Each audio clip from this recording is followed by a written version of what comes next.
Welcome to Formosa Dream Chasers. We're your hosts, Mary Ann and Qing-En. Please join us as we explore the journeys amazing people take in pursuit of their dreams. And get insights from their experiences. Let's hit the road. And get started.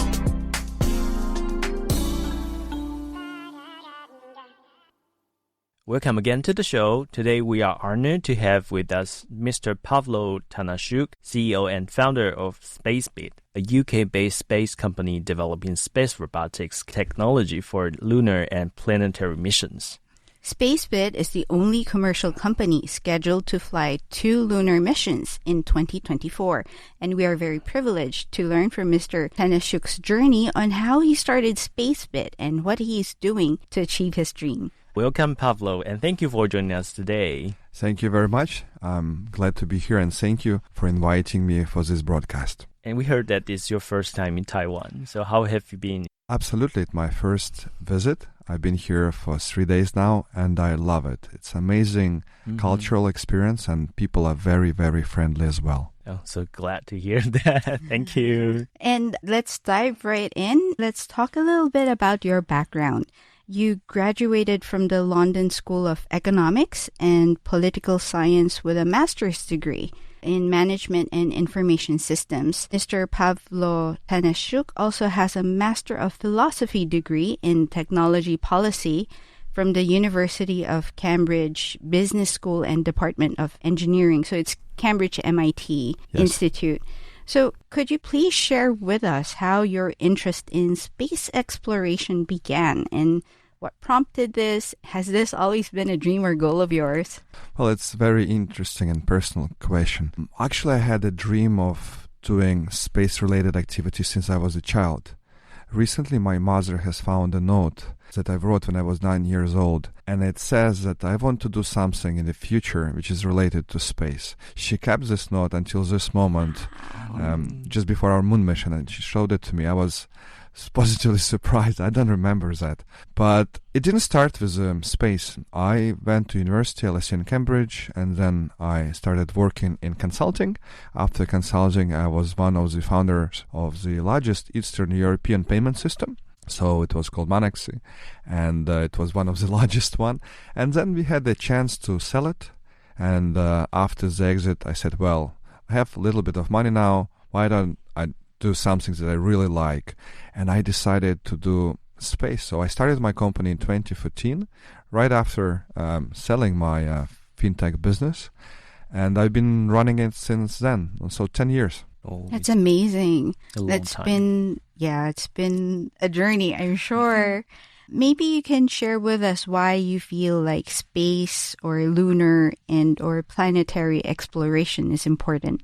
Well, there are a few things. First of all, for myself, it's important because it's my dream. I really believe that money can be made. I'm a businessman, and I believe in the future of a moon economy. However, we can also think about that as for humans, as for species, as for survival of our civilization. In that regard, it's very important to go and explore other planets and moons. And obviously, our moon is the first step that we took as humans, going somewhere else, other worlds. And I believe it will be the test bed for technologies that will have us and help us to go to Mars and beyond that. And I believe it's a very important existential thing to do space-related activities. And as we see, many rich people in the world now also started doing space. And also very exciting, I can tell you, that it's not only important, but when you do it, with all the difficulties, and sometimes we have many, it's still very exciting business to run. I also watched the video of Spacebit, and the first video, the title was like democratizing this. What was that? Yeah, it was back in the days. We had an idea that we can democratize this space and we can use blockchain. Unfortunately, that concept never materialized, so we were not able to actually do that fully. Maybe in the future, but in terms of giving access to people, that's already what we're doing. For example, now we're offering our mission data for free to universities. So I believe we can offer some of that data to universities here in Taiwan as well, completely free.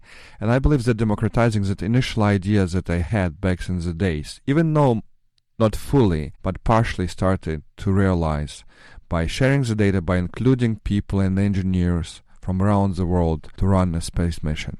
I've also read that Spacebit, to get to where you are now, you've actually been doing what you just said about democratizing the information because your company has collaborated with so many different other fields in the process. Yeah, that's true. I mean, we had to collaborate with many different institutions. We had to pivot to some different things many times because back in the days in 2014, it would be very ambitious to say that we're flying to the moon, even though it was our goal from the start. We did other things, and that's understood. For example, we did data, we did ground stations, and we did many other things in the downstream applications.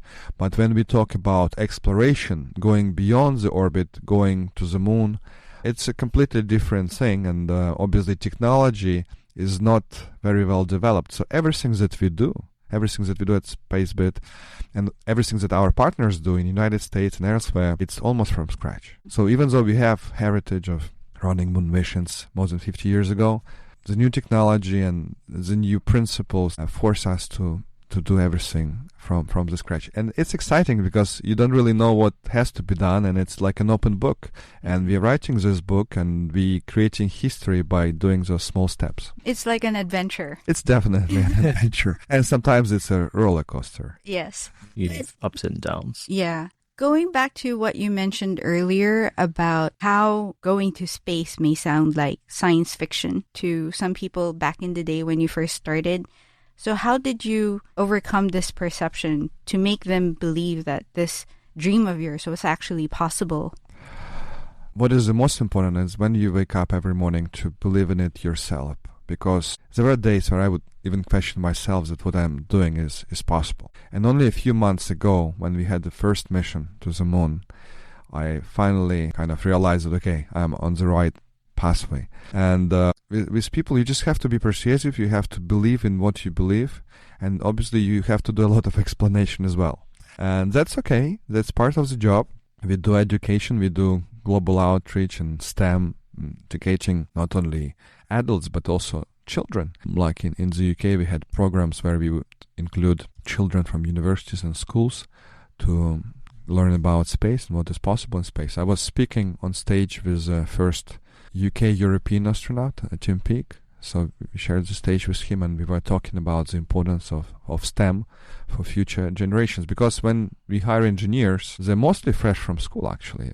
We had a few engineers coming from big corporations like Lockheed and other ones, but mostly it's PhDs, fresh PhDs from universities. If you want to have more graduates, you have to basically work from the beginning and help with STEM programs. But I also wondered about, because you did not study science, right? So how did you overcome those, threshold of knowledge? Yes, you're right. I mean, I did study engineering a little bit, but it's not like I'm a space engineer or a scientist. But actually, in my case, because I'm the leader, I set these goals and I have engineers who do what I believe is right, or they tell me that I'm wrong and we do something else. But actually to have a vision and think a little bit outside of the box, to come from a different reality, from someone who was not taught a classical, space engineering, is actually maybe an advantage. So you don't know the limitations. Look at what Elon Musk is doing, for example, right? Yeah. He's also not a space scientist, but he's doing quite well. And I believe that's partially because you don't have a limits in your head if you don't know what the limits are. Yeah. And sometimes I push my engineers a little bit too far, and they tell me that.